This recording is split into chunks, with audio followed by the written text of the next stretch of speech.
பிள்ளை மனம் கல்லு அப்படின்னாக்க அது ஆண் பிள்ளையா பெண் பிள்ளையா?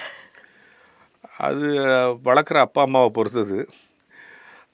பிள்ளைகள் வந்து அதாவது இது கூட ரொம்ப நாளைக்கு முன்னால், சில நாளுக்கு முன்னால் நீங்கள் கேட்ட ஒரு பழமொழியெல்லாம் உண்மையா அப்படின்னு கேட்டிங்க இல்லையா? இதுவும் ஒரு அதை பிள்ளைகளை வளர்த்து அனுபவப்பட்ட பெற்றோர்கள் சொல்கிறது. பிள்ளை மனம் கல் அப்படிங்கிறது வந்து அப்பா அம்மா இழகிற மாதிரி அவன் இழக மாட்டான். ஆனால் அவன் ஒரு பிள்ளைக்கு பெற்றோராகும் போதும் அவமானமும் இப்படி தான் மாறும். அதனால் இது ஆண் பிள்ளை பெண் பிள்ளை எப்படி அப்பா அம்மான்னு அங்கே டிஃபைன் பண்ண முடியாதோ, இங்கே ஆண் பெண் டிஃபைன் பண்ண. சில வீடுகளில் ஆண் பிள்ளைகள் கல்லாக இருப்பாங்க, சில வீட்டில் பெண் பிள்ளைகள் கல்லாக இருப்பாங்க.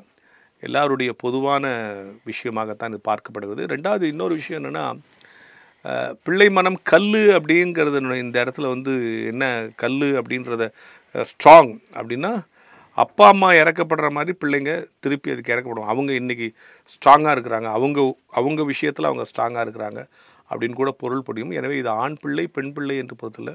சில வீடுகளில் ஆண் பிள்ளைகள் கல்லாக இருக்கிறார்கள், சில வீடுகளில் பெண் பிள்ளைகள் கல்லாக இருக்கிறார்கள். அது வந்து வளர்க்கும் சூழலையும் வாழும் சூழலையும் பொறுத்தது.